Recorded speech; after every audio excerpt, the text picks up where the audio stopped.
What's going on, legend, and welcome to this tutorial video where I'm going to be sharing with you, I guess, a bit of a life hack in terms of what will allow you to be able to ensure that you are able to eat your, your trigger foods or your favorite foods or dessert or burgers or just whatever it may be on a daily basis and not sabotage your overall results. And this is from the power of learning how to be able to track and work your way backwards. So it does require a bit of proactivity and a bit of planning and stuff like that, but the pros far outweigh the cons. It's one of the biggest reasons that a lot of people fail in flexible dieting or just in their fat loss journey as a whole is that they put themselves into a state of too much restriction and not enough overall enjoyment from the foods that they're eating. So in other words, yes, they might be adapting flexible dieting principles, but they're going about it in a way where it's just like trying to be 100% clean or just being very rigid in eating at certain times and whatever. And let's be honest here, like, shit happens in life sometimes. We've all got stuff on, we can all go through very busy periods and stuff like that. So it's important that you're making food work for you and that your enjoyment from the food choices that you're making is high. So that way you're looking forward to everything that you're eating. And when you go to bed each night, you're in a state of complete gratitude and just like, from all the food choices that you're able to make.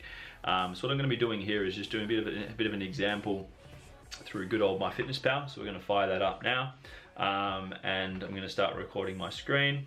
There we go, so that you legends can see. Yeah, so what we're going to be doing here is this applies basically to anything that it is that you want to ensure that you can have as your, like, usually when I do this, what I usually do is I have it from the scenario of kind of like my biggest meal or most exciting meal. I usually like for it to be the last meal of the day, whether that's dessert or a big ass dinner. Now understand this can apply for yourself in that sort of same scenario, or it can apply for, wanting to plan ahead for a breakfast that you're having with a friend or whatever it may be. So let's use the scenario that you want to, say for example, have, so this is, like, as you'll see, I haven't entered anything in MyFitnessPal for the day just yet. So when filming this, the day is Friday. And I'm actually fasting for most of the day today and we're eating my first meal at about 1 or 2 p.m. So that's why I haven't actually entered anything yet. But let's say, for example, that for tomorrow, right? Let's say that tomorrow is Saturday and that I want to have, like a tub of ice cream for dessert, right? So let's say, for example, one of my favorite ice creams at the moment is Halo Top, right? So let's say that I wanted to have a full serve, so one container of birthday cake flavored Halo Top, right? If you haven't tried that, highly recommend it. It's fantastic. Now, as you can see, it's only 280 calories for the entire tub, right? So now that that is entered, I entered it for dinner. Imagine having that for dinner. What an epic dinner that would be, hey? Yeah, there you go, beautiful. So we're gonna get rid of that. And now we've got it for dessert. So now, as you will see at the top here, I've now got 3,705 calories to be able to utilize for the rest of the day. And what that then means is that because I've pre-logged it, it now is built in that I'm going to be having that full tub of ice cream, and I can know that in the back of my head I'm looking forward to it. Now we could apply the same with, say for example, that you wanted to make sure that you're going out with friends tomorrow night, and you know that you're going to have dinner, but you want to make sure that you're going to be able to drink some booze. So let's say that you want to have maybe red wine, right? So let's say that we want to have 1 glass, 74 calories. Let's say that we want to have 3 of them. Bazinga, see, same deal. We've pre-planned it in ahead. That means then we've got all that intake left over to be able to then enjoy and use for the rest of the day, right? Now let's say that we wanted to maybe go for breakfast, which in my case would probably be some post-workout. Let's say that we're headed to, Hungry Jack's, right, for some breakfast.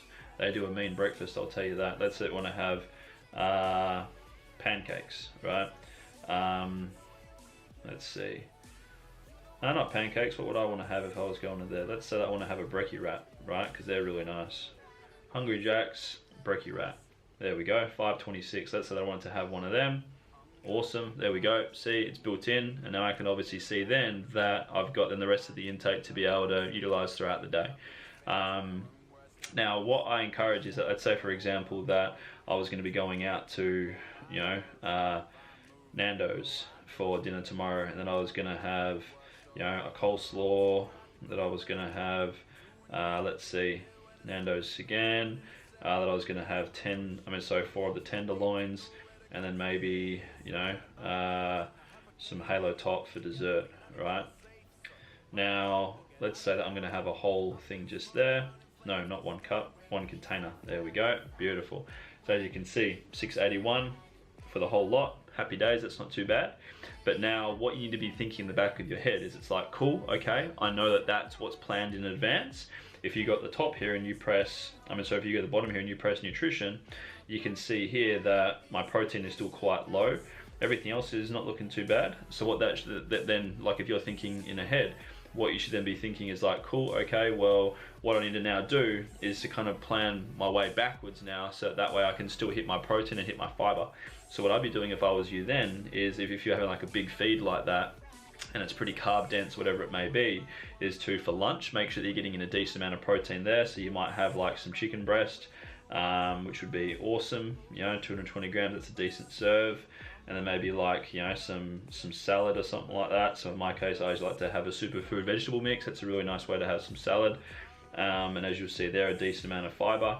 And then maybe for like, your post-workout or your morning meal, you might have like a protein smoothie or whatever. So that way you're getting in enough protein during the day, and it means then that you're gonna be able to enjoy, an epic meal at the end of the day, right? So this is the power of tracking backwards. You can apply this to anything and in any situation, and one of the many reasons why I love flexible dieting so much is because it's like, with a bit of proactivity, you can make any day work for you, no matter where you are, no matter what's going on, just as long as you be proactive.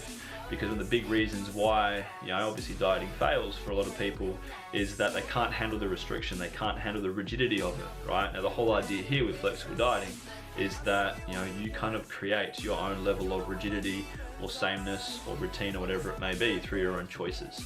So if you need a hand being able to make sure that you're really having more moderation and variety and stuff like that in your eating, or if you need a hand with being able to track any of your meals out and plan ahead for it, post in the group and let me know.